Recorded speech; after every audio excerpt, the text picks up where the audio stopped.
The morning Eliza Calloway stepped off the stagecoach in Dusty Creek, Texas, she had $43 to her name, a battered leather satchel over one shoulder, and both pockets of her traveling dress stuffed, so full of seeds that she clinked faintly when she walked, like a woman carrying a secret fortune nobody else could see. It was the spring of 1874, and the land stretched out before her in every direction, with the kind of indifferent enormity that could break a person or build them, depending entirely on what they were made of.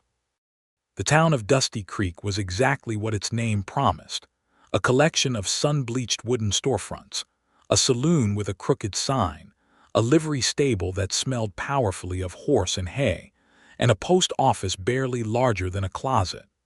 The wind moved through the single main street with a low, mournful whistle, kicking up little spirals of red dust that danced around the hem of Eliza's green traveling dress before dissolving into nothing. She stood on the boardwalk and looked at it all with wide, dark eyes and told herself this was fine. This was the beginning. She had chosen this, after all. What she had not chosen, not exactly, was the particular man waiting for her beside the hitching post outside the post office. She recognized him from the brief, careful description in his letters. Tall, brown hair worn a little long beneath a battered hat, broad in the shoulders the way men who worked land always were. He wore a faded blue cotton shirt tucked into dark trousers, and he held his hat in his hands with a kind of stiff politeness that told her he was not a man who was comfortable with ceremony. His name was Cole Hargrove. He was 31 years old. He owned 412 acres of flat Texas land that he had spent the last 8 years trying to turn into something worth keeping. He had written 5 letters to the matrimonial agency in St. Louis, and each one had been careful and measured and not particularly romantic, which was the very thing that had made Eliza write back to him in the first place. She had read enough flowery promises from men who had never kept a single one to last 3 lifetimes. Cole Hargrove's letter had said simply that he was a man who needed a partner, not an ornament, that the land was hard and the work was harder, and he would not pretend otherwise, that he believed a woman was entitled to know the truth of what she was walking into. Eliza had written back and said she was a woman who knew the difference between a promise and a fact, and that fact suited her better. And now here they were, facing each other across 8 feet of red Texas dust, and the reality of it settled over both of them like the warm, heavy press of the morning sun. Cole put his hat back on his head and walked toward her. He was not what she would call handsome in any conventional storybook way, but there was something in his face, a kind of weathered, patient honesty, that she found she responded to immediately and involuntarily, the way one responds to a straight horizon after a long time looking at crooked things. "Miss Calloway," he said. His voice was low and even, with a slight Texas drawl that did not call attention to itself. "Mr. Hargrove," she replied. They stood there for a moment with the town going quietly about its business around them, and then Cole reached for her satchel and she let him take it, and that was the beginning of the whole thing. He had a wagon waiting. It was not a fancy wagon.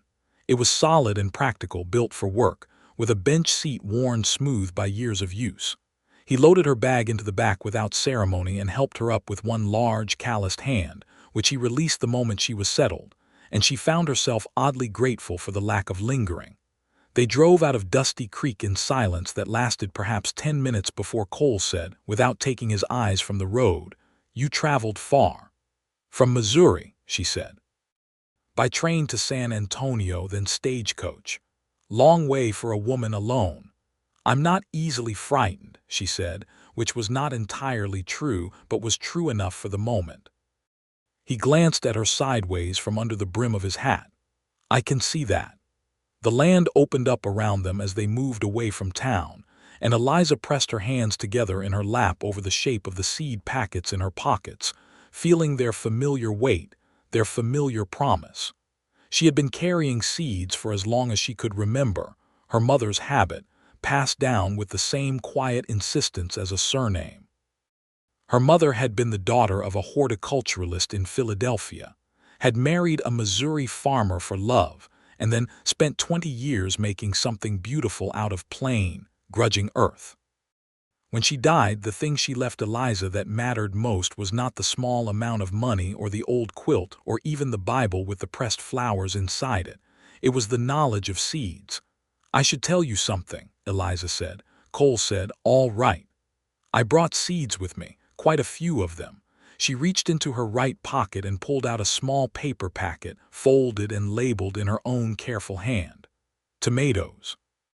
And I have peppers and squash and sunflowers and several varieties of herbs, and some flowers that might not seem practical but I believe they are, in their way." She paused.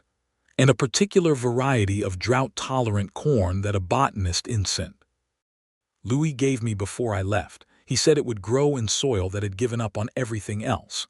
Cole looked at the packet in her hand. He looked at it for a long time, long enough that she thought perhaps she had made a terrible miscalculation about the sort of man he was.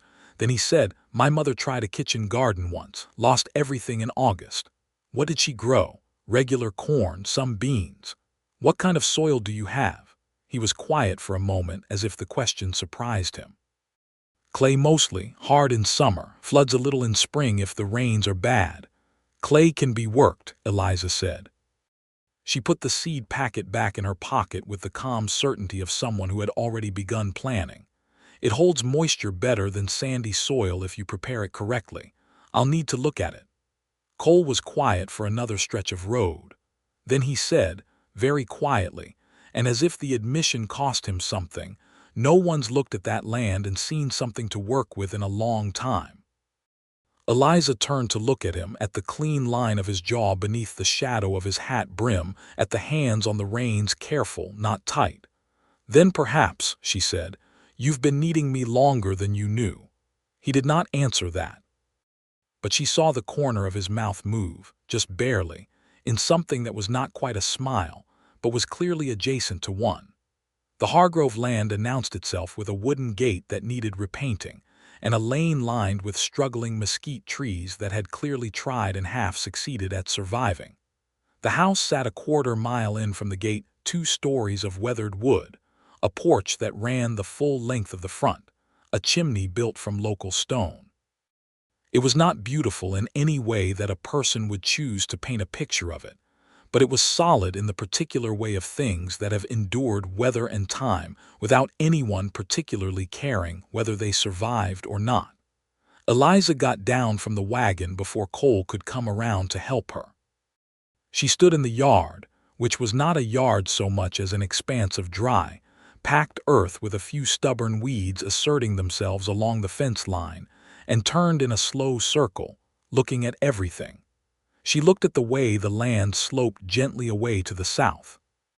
She noted the low area beyond the chicken coop where the grass was slightly greener, which told her water collected there after rain. She looked at the angle of the afternoon sun and calculated east and west and where shadows would fall. She knelt down and pressed 2 fingers into the soil and rubbed it between them, feeling its texture, its weight. Cole stood beside the wagon and watched her do all of this with an expression she would later learn to read as careful, reserved attention, the look of a man who had learned that watching was safer than hoping. "Here," she said, standing and pointing to the south-facing area alongside the left wall of the house. "And there beyond the coop where the ground holds water, those are the places." "The places for what?" "For the garden that's going to change things," she said simply. Cole studied her. He had angular features, a straight nose, deep-set eyes the color of strong coffee, a mouth that looked like it had forgotten how to do anything unnecessary. He was the kind of man who would have been easy to underestimate if you did not pay attention to his eyes, which were, she noticed now for the first time, very much alive. "You're confident," he said. "I am," she agreed. "Is that a problem?" He picked up her satchel and carried it to the porch. "Come inside," he said. "I'll show you around." The house had a kitchen with a wood stove that was the best thing in it, a sitting room with 2 chairs, and a bookshelf with perhaps a dozen volumes, a dining room that doubled as a working space with maps and ledgers spread across the table, and a staircase that led to 2 bedrooms above. Cole showed her the bedroom he had prepared for her, the smaller of the 2, with a quilt on the bed that was newer than anything else in the house, clearly recently purchased. And he set her satchel down just inside the door and stepped back with a formality that she recognized as respect. "The arrangement," he said, looking at a point somewhere near her left shoulder rather than directly at her, "is whatever you're comfortable with. We don't need to, I mean to say, the Reverend comes through Dusty Creek on the first Sunday of every month. But I want you to understand that I have no expectation of Mr. Hargrove," she said. He stopped. "I appreciate you saying so," she said. "Let's give each other time to be people to each other before we decide what to do about the Reverend." Something in his shoulders dropped, almost imperceptibly. "That suits me," he said. She unpacked her satchel that evening while Cole made supper, beans and salt pork and cornbread that was acceptable if not inspired, and she set her seeds out on the small dresser in her room in neat rows. 46 varieties in total, ranging from the drought-resistant corn from the botanist to lavender cuttings carefully wrapped in damp cloth, to a particular variety of Cherokee purple, tomato her mother had grown in Missouri every summer of Eliza's childhood. She touched each packet the way some women touched rosary beads, with the kind of quiet faith that does not need to announce itself. When she came downstairs for supper, Cole was standing at the stove and a black and white dog of indeterminate lineage was lying under the table watching her with philosophical detachment. "That's Porter," Cole said, nodding at the dog. "Hello, Porter," Eliza said, and crouched down to let the dog smell her hand. Porter sniffed her once, then licked her wrist once, and apparently decided she was acceptable, which Cole noticed and seemed to find meaningful, though he did not say so. They ate at the big table with the maps still spread at one end, and the conversation was careful and exploratory, in the way of people taking the measure of each other across new territory. She learned that Cole had come to this land with his father in 1863, when Cole was 20 years old and the country was tearing itself apart, and that his father had died of fever 3 years later and left him the land and nothing else. That he ran cattle, a modest herd of about 60 head, and that the previous 2 summers had been hard and dry, and the cattle were not thriving the way they needed to be. That his nearest neighbor was a man named Hatch Deering who ran more cattle on more land, and who Cole clearly did not entirely trust, from the careful way he chose his words when speaking about him. She told him about Missouri, about her father's farm and her mother's garden, and the way things grew in the rich, black river-bottom soil so different from this red Texas clay. About the 2 years she had spent teaching school after her parents died, one after the other, in the winter of 1871. About the decision she had made to answer the advertisement in the matrimonial circular, not from desperation, she was careful to say, but from intention. She was 26 years old and had no family left, and she wanted a life she had built herself, not one that had merely happened to her. Cole listened to all of it without interrupting, which was a quality she had not expected and found she valued enormously. "You don't talk much," she observed at one point. "I've been talking," he said mildly. "You have," she conceded, "but I mean you listen first. Most men don't." He seemed to consider this as if it were a genuinely new piece of information about himself. "I suppose there's more to learn from listening," he said finally. She looked at him across the table in the golden lamplight and thought that she might have chosen better than she knew. The next morning, Eliza was up before the sun. She pulled on her work dress, which she had not worn since Missouri, which her neighbor Mrs. Perkins had called scandalously practical because it was dark and loose and allowed her to move freely, and she went outside with a long stick and began to pace the garden area she had identified the day before. Cole found her there when he came out at first light to do the morning chores. She had staked out a rectangle 20 feet by 30 feet along the south wall of the house and was crouching in the dirt making marks with the stick. He stopped and watched her for a moment. Then he walked over. "What are you planning?" he asked, Raised beds, she said without looking up, or something like it. We'll need to build frames and bring in some material to amend the clay compost. If you have it, manure certainly. And I noticed you have a pile of wood chips behind the barn which will help. But first I need to double dig the area to break up the compaction. Double dig, he repeated. She looked up at him. The morning light was low and golden, and it caught the edges of her dark hair, which she had pinned up but not particularly carefully. It means digging down about 2 feet, loosening the soil in layers. It's labor, I won't pretend otherwise. I know how to dig, he said. Then get a spade, she said, and went back to her measuring. He got a spade. And then he spent the better part of that morning digging alongside her, following her directions with a kind of quiet willingness that she suspected was not typical of him, but that he offered without making a show of it. Cole Hargrove was a man who had opinions about everything and needed to be right about most things. She could already see that. But he was also, apparently, a man who was capable of recognizing competence in someone else and deferring to it.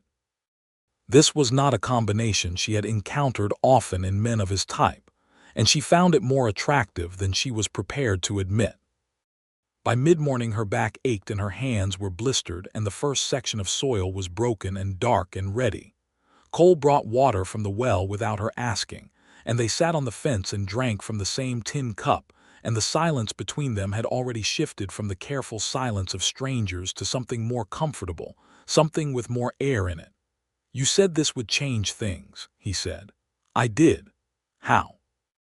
He was not skeptical exactly, more like he genuinely wanted to understand the mechanism of it. Because you're running cattle on land that's getting harder to sustain them, she said. And because the cattle market is unpredictable and always will be. But people will always need to eat, and a kitchen garden that produces enough surplus to sell to the hotels and restaurants in Dusty Creek, to the families in town who have no land of their own, that's reliable income that doesn't depend on weather the same way cattle do. She paused. And there's more. Some of what I've brought, the herbs especially, and certain flower varieties can be dried and sold to the apothecary. There's a market for it. I know there is because I've looked into it. Cole was quiet, turning the tin cup in his hands. You thought about all of this before you came. I thought about the life I wanted to build, she said. I thought about whether it was possible here. I decided it was. He looked at her with those direct, serious eyes. You investigated more than the matrimonial agency. I wrote to the postmaster in Dusty Creek, she admitted. He told me about the town, about what it needed, about the fact that your land had potential that hadn't been realized. The postmaster, Cole said. A pause. Old Mervyn Dobbs told you my land had potential. He said, and I'm quoting precisely, that the Hargrove place was good land being stubborn about proving it. Cole was quiet for another moment. Then he laughed. It was a short, surprised sound, as if laughter had caught him off guard, which it clearly had, and it transformed his face, completely opened it up, made him suddenly look younger and less like a man carrying something heavy. Eliza watched the laugh happen and felt something warm and small take root somewhere in her chest, and she was not yet ready to examine it, so she simply let it sit there. That does sound like Mervyn, Cole said.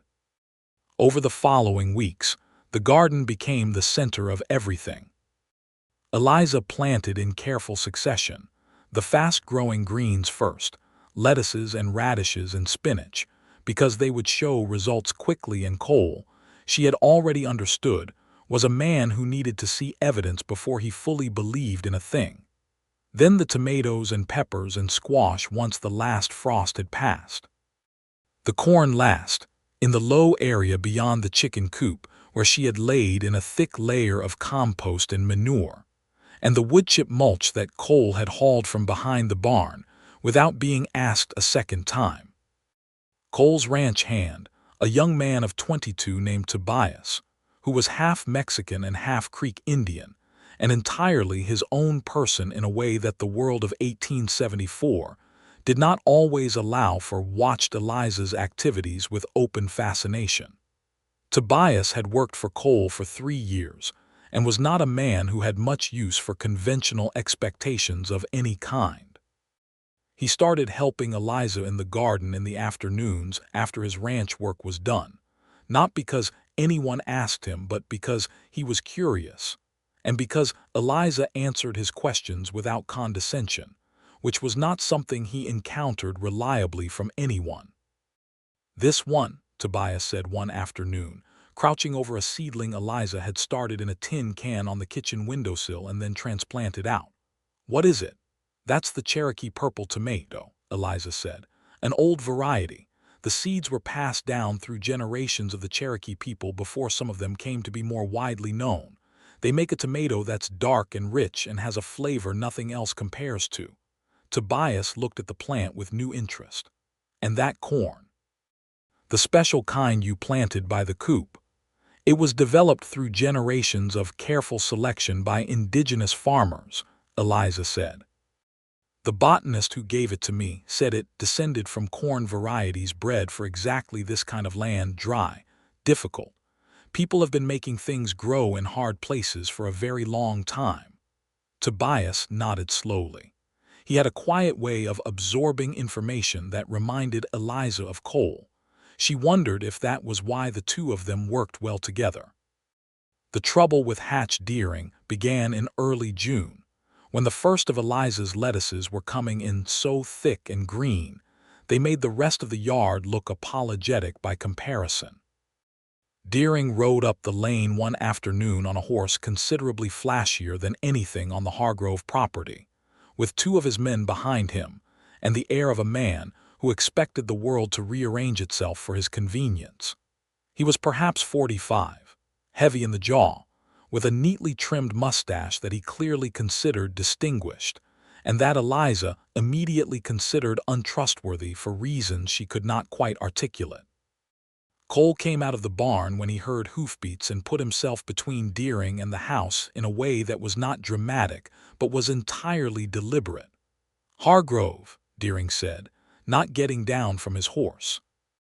He glanced toward the garden, at the rows of green and growing things, and his expression did something complicated. "What in the world is happening to your yard?" "A garden," Cole said. "I see that."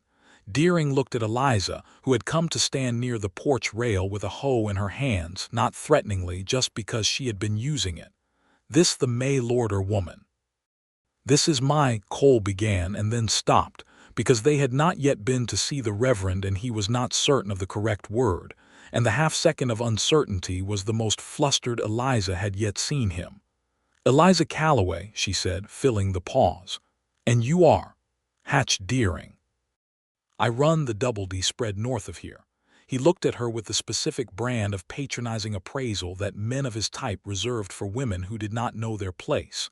"Brave thing, coming out here to play farmer." "I'm not playing," Eliza said pleasantly. Deering ignored this and turned back to Cole. "I've been talking to the other ranchers around Dusty Creek about water rights on the Sullen Creek tributary. We're thinking of putting in a claim united front kind of thing.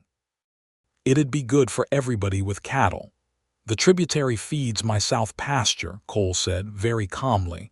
"Sure it does, and it'd still run through your land. We're just talking about rights for the drought months, managing usage." Cole was quiet for a long moment.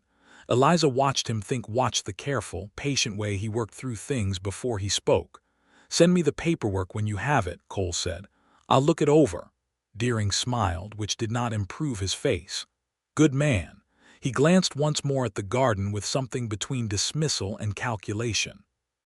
Then he touched his hat brim toward Eliza in a way that was technically polite and practically insulting, and rode away.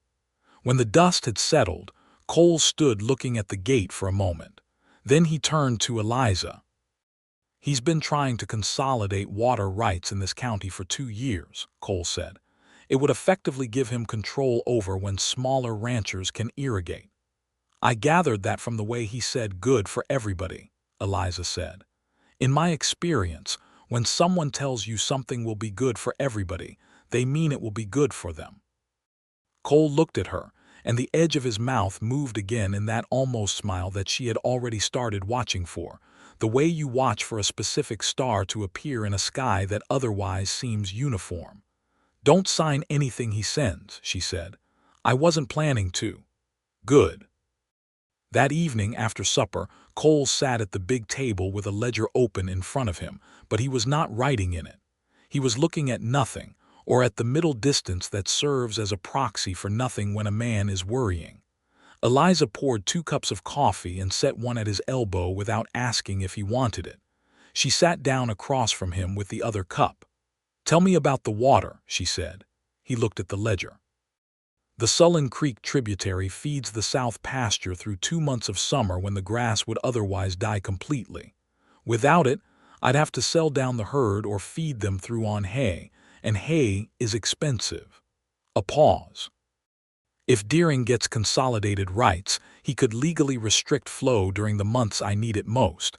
He'd have the money to fight it in court indefinitely. I wouldn't. And the other ranchers, the smaller ones he mentioned, he'll have promised them something that sounds good now and won't hold when it matters. He does that."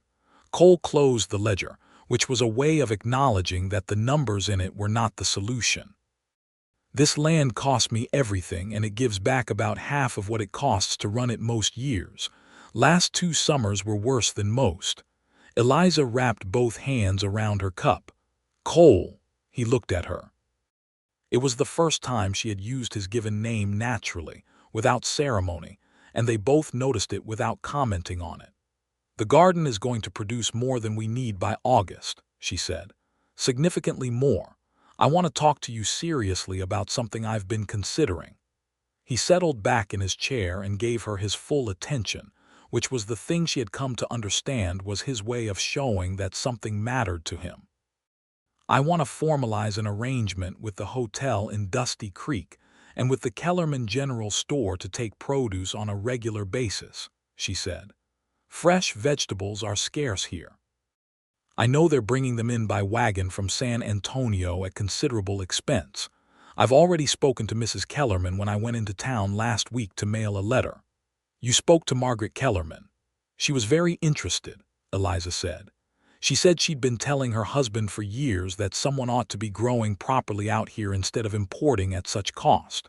She'd take tomatoes, squash, herbs, whatever I can provide consistently through the season. And the hotel will take produce too. I want to see the apothecary about the dried herbs, lavender and calendula and chamomile especially." Cole looked at her for a long time. He had the expression of a man who was recalculating something significant. "You've been planning this since before you arrived," he said. "Since before I agreed to come," she said honestly. Another long pause. "You could have done this anywhere, independently. You didn't need, I needed land," she said. "And you needed someone who could see what this land could do. I thought we might be useful to each other." She paused and then said something she had not quite intended to say yet. "I had hoped we might be more than useful, but useful seemed like a reasonable start." Cole looked at the table. A muscle in his jaw worked briefly. When he looked up, his eyes were very direct. "Eliza, I should say that I am not a man who finds it easy to—" "I know," she said gently. "I'm not asking for anything. I'm telling you what I see." "And what do you see?" She considered the question with the same seriousness she gave to soil composition. "I see a man who is honest and careful and who has been doing everything alone for so long that he's forgotten he doesn't have to." She paused. "And I see land that wants to grow things if someone will just ask it properly." Cole was quiet for what felt like a very long time. Porter padded over from his spot by the stove and put his chin on Cole's knee, and Cole put his hand on the dog's head without looking down. "I'll go with you to the Kellermans tomorrow," Cole said finally, "to formalize the arrangement." Eliza smiled. It was a full smile. She had a generous mouth and dark eyes that crinkled at the corners, and it was the kind of smile that arrived without warning and altered the entire temperature of a room. Cole saw it and looked away quickly, but not before she saw something in his expression shift in a way that had nothing to do with business arrangements. The meeting at Kellerman's General Store the next morning went better than either of them could have planned. Margaret Kellerman, a capable woman of 40 who ran the store with an organizational precision her gentle husband Arnold openly admired, had clearly been ready for this conversation for years. She and Eliza spread out between them a list of what the store needed, what was currently being sourced from where, and what a local supplier could provide more cheaply and more freshly. Cole stood slightly to the side of the conversation and watched his mail-order bride negotiate with the focused confidence of someone who had studied the market and was operating from information rather than hope, and he experienced a feeling he had not felt in so long that he almost did not recognize it.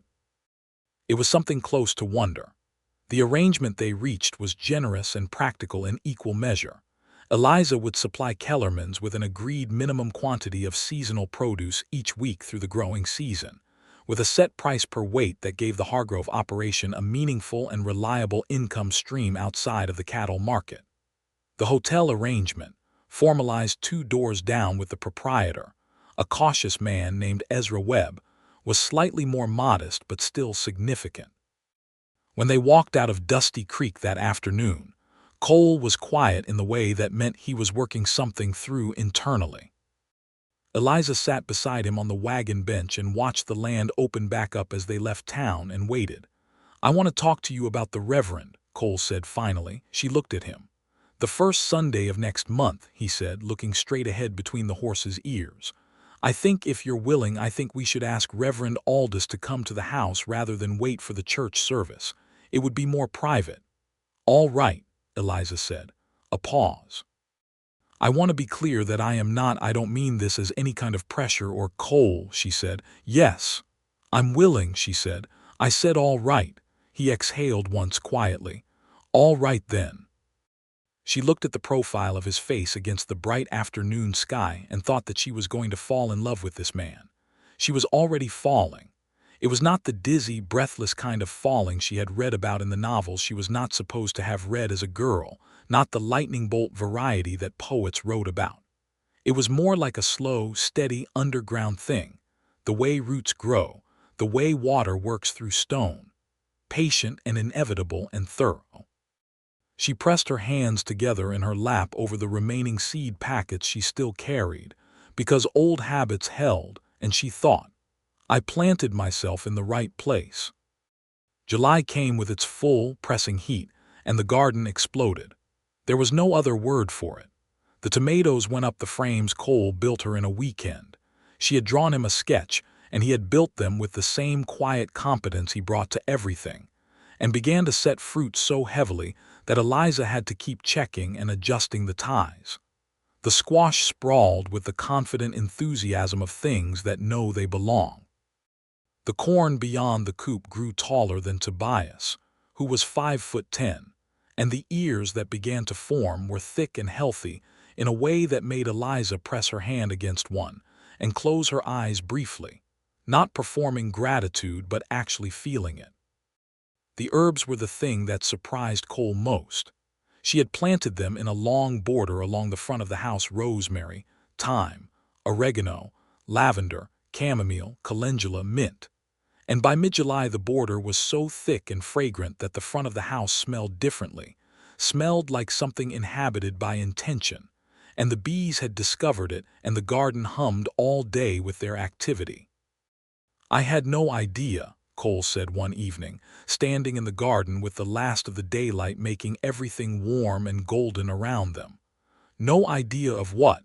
Eliza asked. She was tying up a particularly ambitious tomato vine. "That this was possible here." He was looking at everything. "I've looked at this land for 8 years and I couldn't see it." "You were looking at it from inside the difficulty," she said. "It's hard to see what's possible from there." He turned and looked at her with an expression she had not quite seen before, open and undefended in a way that clearly cost him something. "I'm glad you came," he said. It was plainly and simply spoken, with none of the qualification he usually put around his more vulnerable statements. Eliza straightened up and looked at him in the fading light. "So am I," she said. They stood there in the garden with the bees settling for the night and the corn moving gently in the evening breeze, and the distance between them, which had been slowly, steadily decreasing over weeks of shared work and meals and conversation, and small, accumulating moments of one person being genuinely interested in another, narrowed a little further. Cole reached out and tucked a strand of dark hair back from her face, very gently, with the back of 2 fingers, and then left his hand there beside her cheek for a moment that lasted exactly as long as it needed to. "Eliza," he said. "Yes," she said. It was not a response to a question but to something else, something wordless, and he understood it as such. He kissed her. It was not tentative. Cole Hargrove was not a tentative man, but it was careful. The way everything he did was careful, with a focused attention that made it feel like the most deliberately given thing she had ever received. She kissed him back with exactly the same energy, which was to say fully and without apology, and Porter, who had followed them into the garden as he always did, made one brief, disinterested circle and lay down among the squash plants. When they stepped back, both of them were looking at the other with a kind of thoughtful intensity. "The Reverend comes Sunday," Cole said. "Yes," she said. He nodded once as if this settled something. Then he looked at the tomatoes. "You need to show me how to tell when these are ready to pick." She laughed, a real laugh, full and warm, and turned back to the plants, and he stood beside her while she taught him the difference between a tomato that was ready and one that needed another day. And above them, the first stars came out one by one over the Texas prairie, and the evening smelled of rosemary and lavender and growing things. Reverend Aldous was a lean, weathered man of 60 who had been riding the circuit through this part of Texas for 20 years, and who had, over those years, developed a quality of getting to the point that Eliza instantly respected. He arrived Sunday morning on a bay mule and ate 3 biscuits and drank 2 cups of coffee at the kitchen table before he unfolded himself from the chair and said, "Well then, shall we do this?" The ceremony was brief and sincere. Tobias stood as witness, which was Cole's request, and Mrs. Kellerman had driven out from town, because Eliza had mentioned in passing that the ceremony was happening, and Margaret Kellerman had apparently decided that was sufficient invitation, which Eliza found she did not mind at all. When Reverend Aldous said, "You may kiss your bride," Cole looked at Eliza with a kind of quiet, serious joy, and kissed her gently in front of Margaret Kellerman's approving tears and Tobias's wide, pleased grin and Porter's absolute indifference. And Eliza felt something click into place inside her with the clean, unmistakable feeling of a thing that has found where it belongs. Margaret Kellerman had brought a cake. This was not requested or expected, but it was very good.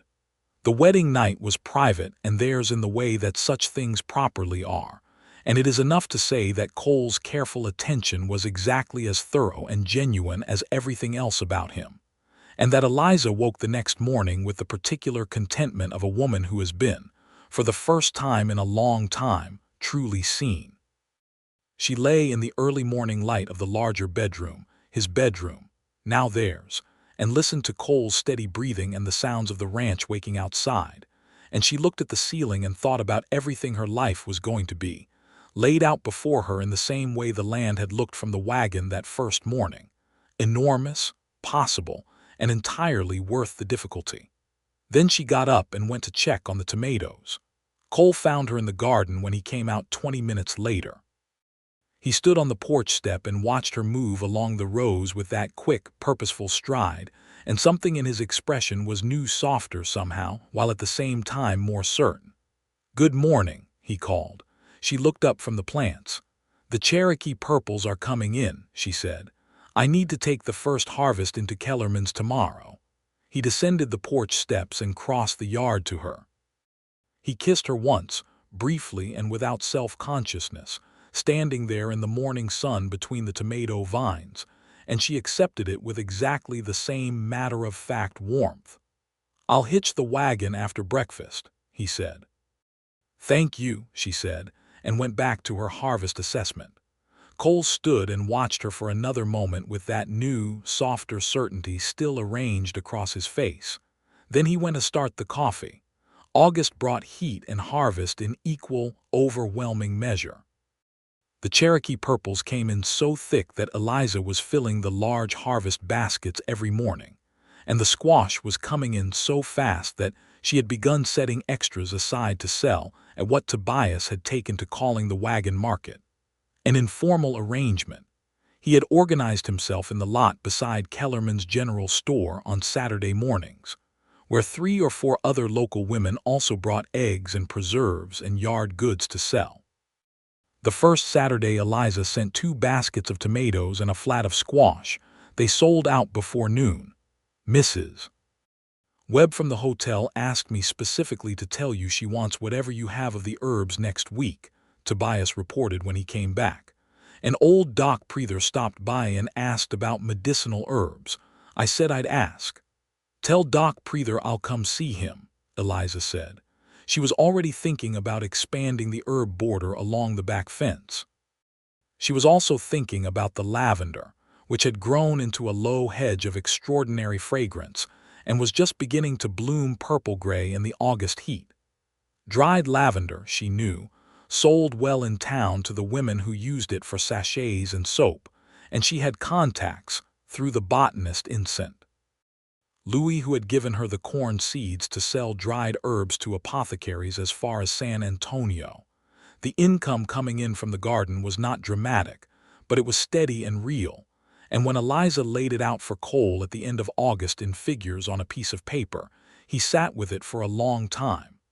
This is more than the cattle brought in last quarter, he said. Combined with the cattle, it changes the picture significantly, she said. And next year will be more, because the lavender will be established and we can expand. Cole set the paper down. He looked at his wife. There was still something that shifted in him when he thought that word, his wife, like a gear engaging that had been disengaged for a very long time, and he said, "You saved this place." "We saved it," she said. "Eliza, Cole." He reached across the table and took her hand, which was something he had been doing more easily over these weeks, this reaching, this small daily claim of her that she gave entirely willingly. "I need to say this properly. What you did, what you saw in this land before I could, I don't think you know what it means." "I think I do," she said gently, "because it means the same thing to me."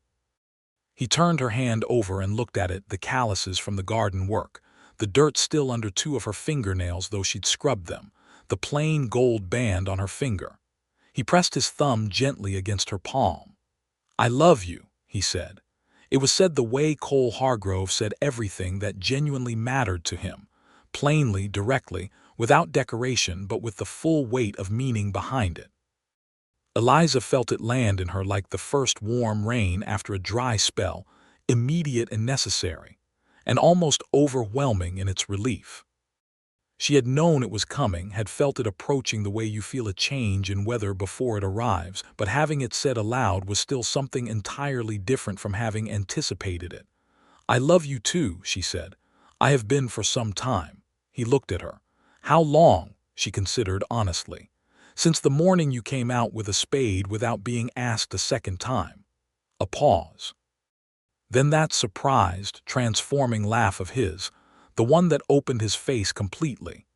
And then he was around the table and she was standing, and he was holding her the way he did when he meant it entirely, both arms with his face against her hair, and she pressed her face against his shoulder and felt absolutely, unshakably certain of her place in the world. September arrived and brought with it 2 things Eliza had not anticipated. The first hint that she might be expecting a child, confirmed quietly by Doc Preether on the 12th of the month, and the renewed, more aggressive appearance of Hatch Deering and the water rights question. The water rights papers had arrived by post in mid-August, 14 pages of legal language that Cole had read 3 times with the growing certainty that they were as predatory as he had suspected. He had written for legal advice to a lawyer in San Antonio, the same lawyer who had handled the land title when his father died, and the lawyer's reply, which arrived in early September, confirmed it. The Consolidated Rights Agreement would give Deering's collective effective veto power over tributary water flow during drought months, and set up a legal structure that would allow the larger operations to buy out the smaller ones' water access when the smaller operations most needed income. Cole had written back to the lawyer and said he would not sign. When Deering came again in the third week of September, he came with more men and a different tone. Cole met him at the gate this time. Tobias stood near the barn. Eliza watched from the porch with her arms folded. "Hargrove, I'm going to be straight with you," Deering said. He had dispensed with the pretense of pleasantness that had characterized his first visit. "3 of the other ranchers have already signed. You sign, and the last 2 will follow because they won't want to be the holdouts. You don't sign, and when the drought comes next summer, and it will come, the tributary flow is going to be managed by the consortium and you'll be on the outside of it." "The tributary runs through my land," Cole said. "Any attempt to restrict its flow without a court order, courts take time," Deering said. "Droughts don't." "Get off my property," Cole said. His voice had not changed in volume or tone. He spoke with the particular, dangerous quiet of a man who has decided. Deering looked at him. Then he looked at the garden lush and producing in the September sun, the corn stalks now dry and being harvested, the tomatoes still coming in, the herb border deep and fragrant along the house front. Something crossed his face, a calculation, a reassessment.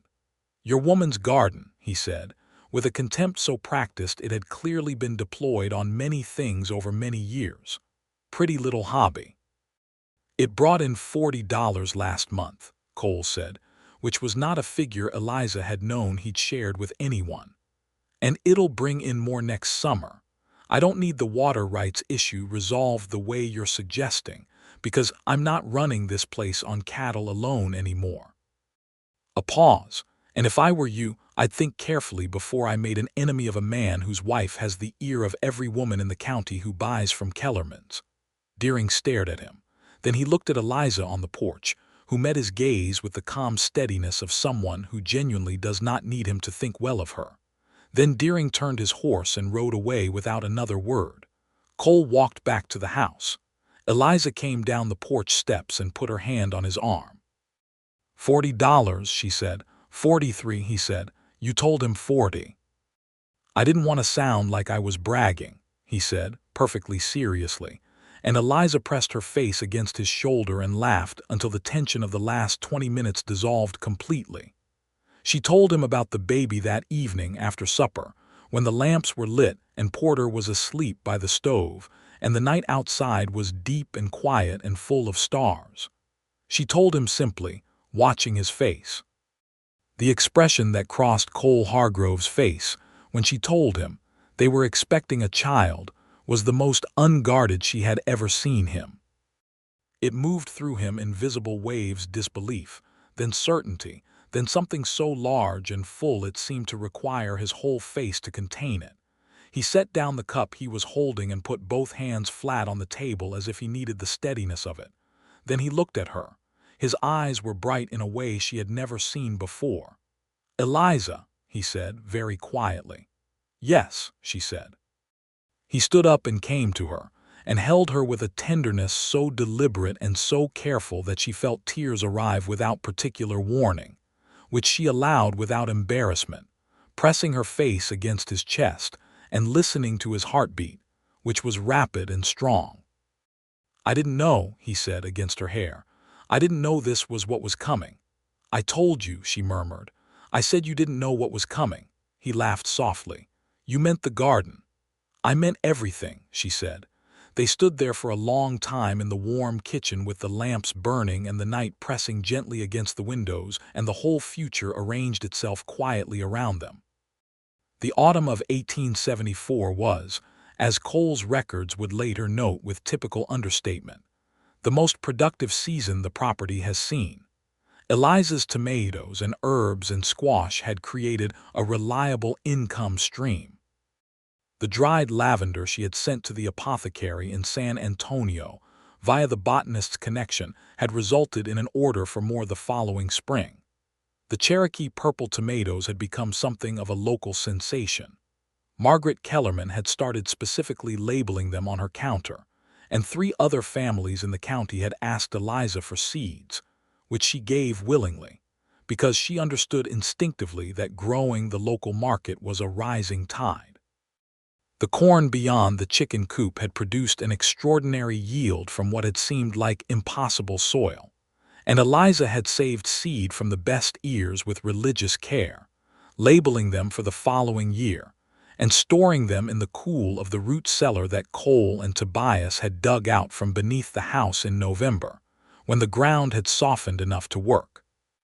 Tobias, who had spent 3 years quietly valuable and quietly overlooked by most of the county, had by autumn become something of a partner in the garden enterprise rather than simply a hand.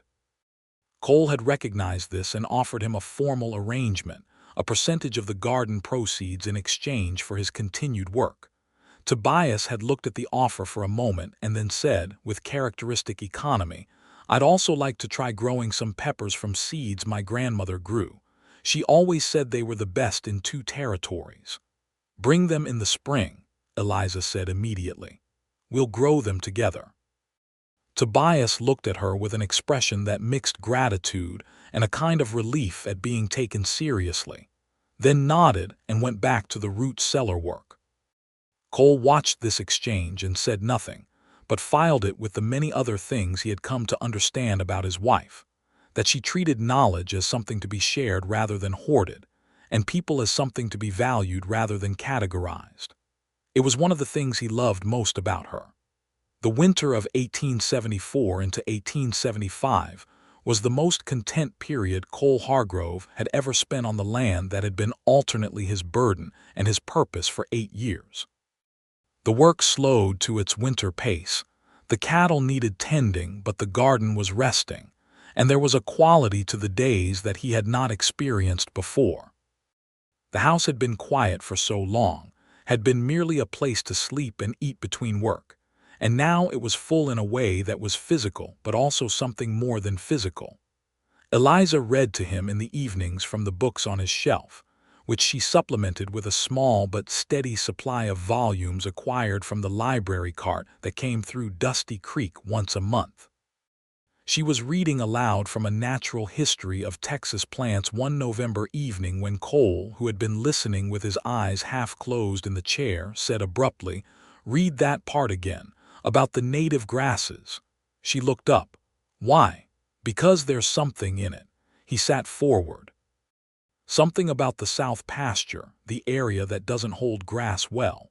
If these grasses were native there, we'd be working with what belongs there instead of against it," Eliza said, following the thought immediately.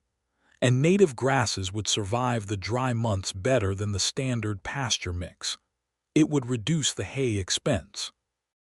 They looked at each other across the lamplit room with the particular shared excitement of 2 people who have found the same idea at the same time and recognized its value simultaneously. "I'll write to the botanist," Eliza said. "I'll look at the south pasture tomorrow," Cole said. This was how their minds worked together, catching each other's half-formed thoughts and completing them, finding the intersection of his knowledge of the land and her knowledge of growing things, and the space where those 2 knowledges created something neither of them had alone. It was, Cole thought, what partnership was supposed to feel like, and what he had given up believing he would find. He told her this one evening in December, lying in the dark with the winter wind moving outside and the warmth of the quilts and her warmth beside him. "I had nearly stopped hoping," he said. "Not for you specifically, because I didn't know to hope for you, but for any of this. For it to be less like endurance." She was quiet for a moment, her hand resting against his chest. "I think you would have found your way to it," she said. "Maybe not with the garden, but you would have found something." "I don't know that," he said honestly. "I do," she said with the quiet certainty that was one of her most characteristic things. "Because you're the kind of man who keeps going. You've been keeping this land alive on pure stubbornness for years. The direction just needed adjusting." "You adjusted it," he said. "We did," she said for the 3rd time, and he pulled her closer in the dark and let it be true. The baby was born in May of 1875, in the bedroom above the garden that was now so full of growing things that the bees had already returned, and the lavender was coming into its second-year bloom, more lavish than the first. Doc Preether came out from town with his bag and his steady competence, and Margaret Kellerman appeared without invitation and proved absolutely indispensable. And Cole spent 4 hours on the porch convincing himself this was normal and that everything was going to be fine, and that he did not need to go upstairs every 10 minutes. And Tobias sat with him in a companionable, supportive silence that Cole found, oddly, to be exactly what he needed. The baby arrived just before noon on a warm May morning, when the garden outside was at its full spring exuberance, and the air smelled of fresh earth and rosemary. He was healthy and loud and had, when Cole was finally allowed upstairs, a dark cap of hair that was unmistakably his mother's and hands that immediately gripped Cole's finger with a focus and determination that was unmistakably both of theirs. They named him James for Cole's father and William for Eliza's grandfather, and he was called James by Cole and Jamie by Eliza, and that small distinction of naming contained, as these things do, an entire domestic world. Cole sat beside Eliza in the afternoon quiet after everyone else had gone or quieted, with the baby asleep in the cradle that Cole had built that winter from good pine, and he looked at his wife and his son and the garden visible through the bedroom window, and he was simply overwhelmed. "You all right?" Eliza asked. She was tired but radiant with the particular light of a woman who has done something enormous and knows it. "I don't have a word for what I am," Cole said. "Happy," she suggested. "That's insufficient," he said. She smiled, that full, crinkling, generous smile. "Then we'll find a better word later. Right now you should eat something. Margaret left food." He laughed. He went and got food. He came back and sat beside her while she ate and the baby slept and the afternoon moved through the room, and the word he eventually settled on, privately and without telling anyone, was full. He was full. The summer of 1875 built on the summer before it with all the momentum of a thing that has found its direction. Tobias's grandmother's pepper seeds grew into plants that produced a variety so flavorful and so unique that Eliza immediately began saving seed and documenting the variety with the same care she gave all her named plants. Tobias told her carefully that his grandmother had always said the seeds were older than anyone could remember, and Eliza handled them thereafter with a specific reverence. The native grass experiment in the South Pasture, begun in late winter with seeds from the botanist's catalog, had taken hold with an enthusiasm that justified everything. The cattle, Cole reported in August with the closest thing to open delight he reliably showed, were doing better on the native mix than they had on the imported pasture blend, and the water requirements were significantly lower. Hatch Deering's Water Rights Consortium had hit legal difficulty in the spring, a property rights challenge filed by 2 of the smaller ranchers who had signed, and then regretted it, and was in the slow process of being litigated into irrelevance by a judge in San Antonio who had apparently taken a dim view of the entire arrangement. Cole had given a written statement to the court in support of the challenge, drafted with Eliza's help and the lawyer's guidance, and it had been, the lawyer said, very clearly and persuasively argued. Deering had passed Cole on the main street of Dusty Creek in April and had not spoken, which was a resolution of sorts. By the fall of 1875, the Hargrove place was known in the county for 3 things: the best tomatoes anyone had tasted, the lavender that had spread into a significant planting along both sides of the house and could be smelled from the lane when the wind was right, and the fact that a woman with seeds in her pockets had shown up one spring morning and done what the land had apparently been waiting years for someone to do. This was the version of the story that Margaret Kellerman told, with considerable embellishment, to anyone who would listen, and which Eliza received with a mixture of amusement and genuine gratitude. She told Cole the version she preferred. "Tell me the real story," she said one October evening, sitting on the porch in the fading warmth of the afternoon. Jamie was asleep inside, and the lavender was dry and fragrant in the autumn air, and Cole was beside her on the porch bench with his arm around her shoulders with the easy comfort of people who have learned each other thoroughly. "You mean how you arrived with your pockets full of seeds and saved this place," Cole said. "No," she said. "That's Margaret's version. Tell me the real one."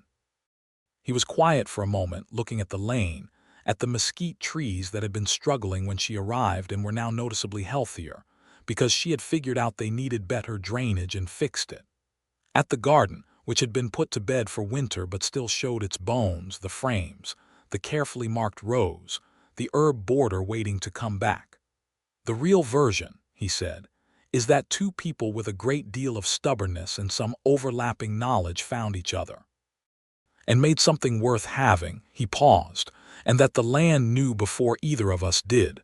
She turned her head to look at him. "The land knew." "It grew everything you planted in it," he said. "It was ready." She looked at him with full eyes, not tears exactly, but something adjacent to them, something that was the emotional response to recognizing a perfect truth spoken plainly. "Cole Hargrove," she said, "you are occasionally a poet." "I'm nothing of the kind," he said firmly. "You absolutely are," she said. He kissed the top of her head instead of answering, which she took as concession, and they sat together as the October evening came down cool and gold and quiet around the farm. The following spring, the spring of 1876, when the centennial celebrations were being planned in distant Philadelphia, and the newspapers were full of the country's grand, complicated anniversary, and all the contradictions it contained, the Hargrove garden was larger by a third.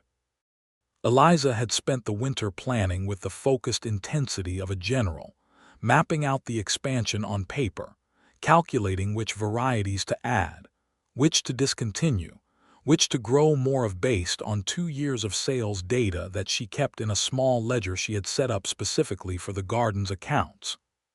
She had also, over the winter, begun corresponding with 2 other women in the county who had started small kitchen gardens and wanted guidance. She wrote careful, detailed letters with diagrams and seed lists, and 2 of them wrote back with questions she answered with equal care. By March, there was the beginning of something that Eliza recognized as a community of practice women sharing knowledge across the land, the way seeds share pollen on the wind, making the whole system more robust. She told Cole about it over breakfast one March morning, with Jamie in his high chair making focused work of a piece of cornbread and Porter waiting with philosophical patience for whatever hit the floor. "I want to formalize it," she said. "A seed library, essentially. A central collection of the named varieties, with documented growing notes that any of the women or anyone, really, can access and borrow from. The seeds come back as saved seeds at the end of the season." Cole looked at her over his coffee cup. "You want to start a library." "A seed library," she said. "It's different from a regular library in that." "I understand what it is," he said. "Where would you run it from?" "I was thinking we could build a small structure," she said carefully. "Attached to the barn, perhaps, weathertight with good ventilation. It doesn't need to be large." Cole set down his coffee cup. He looked at Jamie, who had managed to get cornbread in his hair. He looked at the window, through which the garden, still sleeping but already planned, already mapped in Eliza's meticulous ledger, was visible. He looked at his wife, who was watching him with the careful patience of someone who has already thought through every angle and is waiting for the other person to catch up. "Let's build it in April," he said, "when the ground's softer." She looked at him with that full, warm smile. "I'll draw up the plans," she said. "I know you will," he said, and reached across the table to take her hand, which was his habitual morning gesture now, the first of 100 daily small claims they made on each other, the accumulated vocabulary of a love that had had time to root deep. Jamie said something emphatic and indistinct and slapped the tray of his chair, which Porter interpreted as instruction and moved hopefully closer. "No, Porter," Cole and Eliza said simultaneously, without looking at each other, and then looked at each other, and laughed in the particular, helpless way of two people who have become so thoroughly themselves together that they are surprised when the rest of the world does not already know it. The seed library was built in April, as planned. It was a neat, small structure of good weathered wood, with shelves along two walls and a wide work table in the center and ventilation slots near the roof to keep the air moving. Cole built it with Tobias's help over the course of 2 weekends, and when it was done, he stood back and looked at it with the quiet satisfaction of a man whose labor has produced something real. Eliza moved the seed collection in over the course of an afternoon, each variety in its labeled paper envelope, organized by plant family, and then alphabetically within family. She arranged the documented growing notes in a small bound ledger beside each group. She stood in the finished space and looked at it all her mother's varieties, and the Cherokee purple, and Tobias's grandmother's peppers, and the drought-resistant corn, and 40-some other named varieties accumulated over 2 years of growing and saving and receiving from other growers, and felt the familiar feeling of rightness that meant a thing was exactly where it should be. Cole came in when she had been there a while. He stood in the doorway and looked at the shelves, at the careful labels, at his wife in the middle of it, all with her hands resting on the work table. "Your mother would have liked this," he said. He had not met Eliza's mother, of course, but he knew about her from 2 years of stories, the way you come to know someone through the shape they left in the person who loved them. Eliza looked at him and her eyes were bright. "She would have," she said. "She would have been in here every day." He crossed to her and stood beside her, looking at the shelves. "It'll keep," he said quietly. "All of it, longer than either of us." She turned her face up to look at him. She was 28 years old, and the sun had put fine lines at the corners of her eyes from 2 years of outdoor work and the Texas light.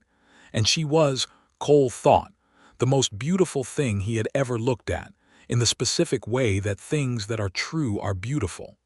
"That's the plan," she said. He kissed her there among the seeds, standing in the small building that smelled of dried herbs and good wood, and the particular earthy richness of things that grow.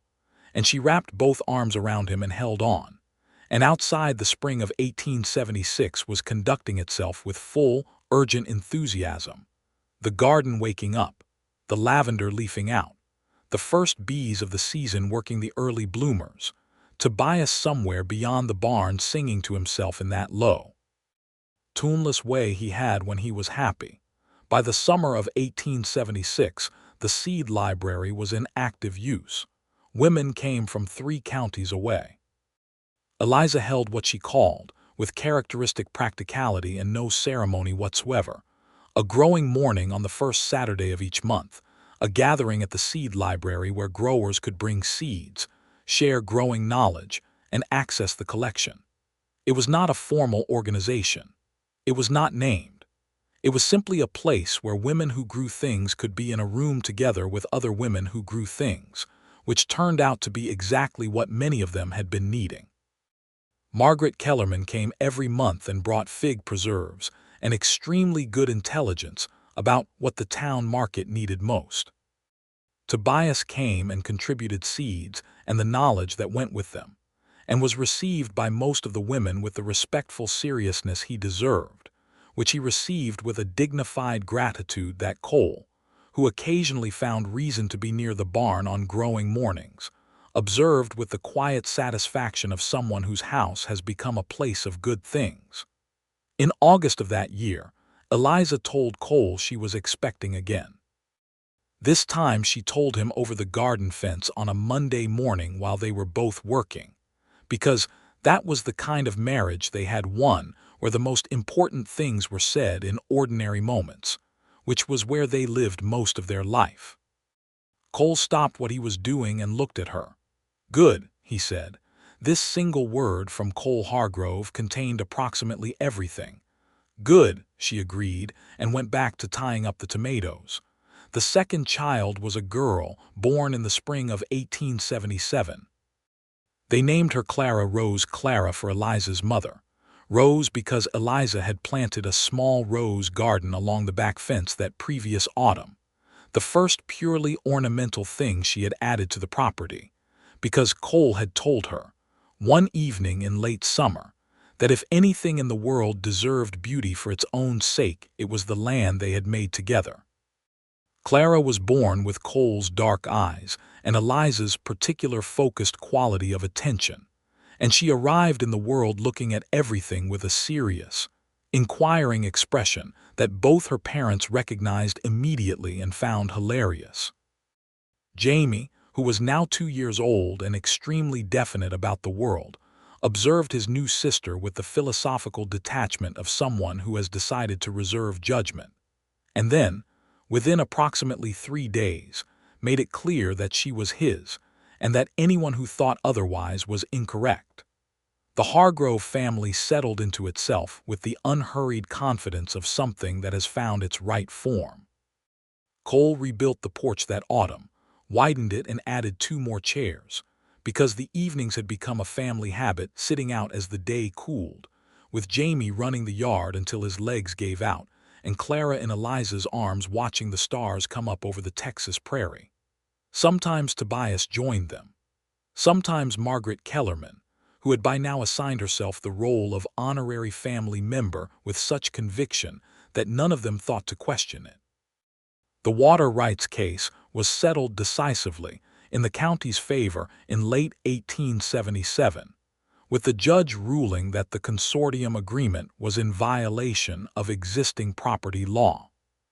Cole received the news by post on a Thursday afternoon and came in from the barn where he'd been reading the letter to find Eliza in the kitchen making cornbread with one hand and bouncing Clara with the other arm, which was one of those feats of physical coordination that had stopped surprising him around the baby's 3rd month. He read her the relevant paragraph from the letter. She looked up from the cornbread. "Good," she said. "The lawyer wants us to know we're protected going forward," Cole said. "The ruling sets a precedent in the county.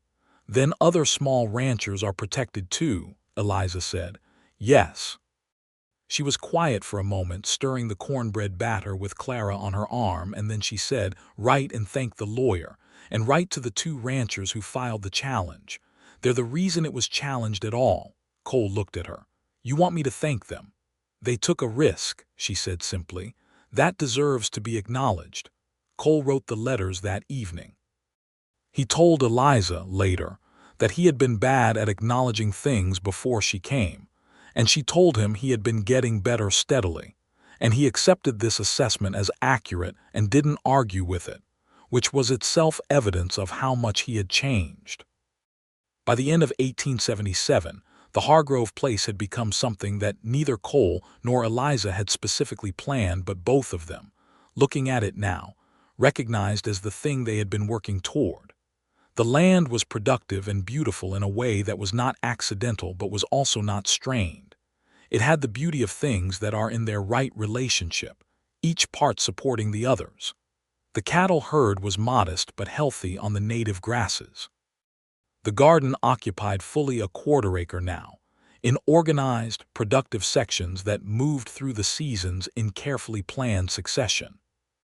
The lavender hedge along the front of the house was in its 3rd year and had become an established feature of the landscape, visited by every bee in the county. The seed library was in constant use. Cole's ledger, which he now kept with the same care Eliza kept the garden accounts, the 2 sets of numbers telling together the story of a place that had found its way, showed a property that was genuinely, sustainably profitable for the first time in its history. And there was this. On a Sunday morning in December of 1877, Cole Hargrove stood on his porch with a cup of coffee in his hand and his daughter on his arm, and watched his wife walk the garden with Jamie beside her, her hand in his, the 2 of them moving along the beds with their heads bent in conversation. Jamie was asking questions. He was always asking questions, had been since he found words, and Eliza was answering them with the same patience and seriousness she brought to everything, pointing at the dormant beds, explaining what was under the soil, what would come up in spring. Porter sat at Cole's feet and looked at the scene with the satisfied expression of a dog whose household has achieved equilibrium. Cole thought about the morning she had stepped off the stagecoach in Dusty Creek, 3.5 years ago, with her battered satchel and her pockets full of seeds and the air about her of someone who had decided on a destination and intended to arrive. He thought, I had no idea. He thought, no idea what was coming.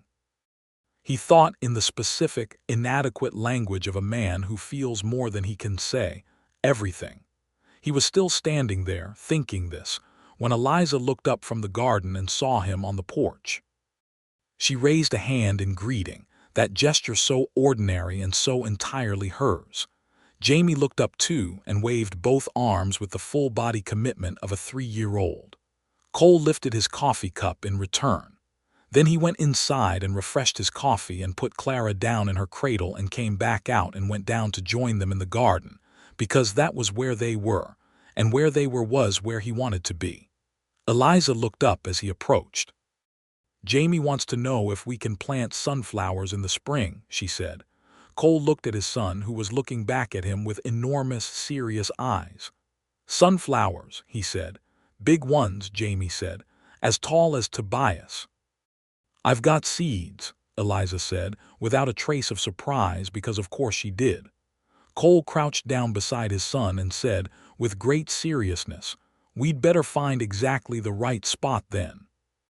Jamie nodded firmly and took his father's hand and led him toward the far end of the garden with the absolute confidence of someone who already knows where the sunflowers should go. And Eliza followed them both through the December quiet garden, her hands in her pockets out of habit, though there were no seeds there today. There did not need to be. There were seeds everywhere, already in the ground, already in the library, already in envelopes and ledgers and the hands of women across 3 counties. There were seeds in the children and in the land, and in the life they had grown from 2 strangers, and a pocketful of intention in the spring of 1874. The sunflowers, when they came, were exactly as tall as Tobias. He measured them himself in August of 1878 and declared it a remarkable achievement. And Eliza saved the seeds from the best head with the same care she gave everything, labeled them in her precise hand, and added them to the library shelf beside all the others. And the Hargrove place kept growing, kept feeding people, kept smelling of lavender in the evenings when the wind came from the south, kept being the place it had always had the potential to become, tended by 2 people who had found each other across distance and uncertainty, and had chosen, in the plainest and most lasting sense of the word, to grow.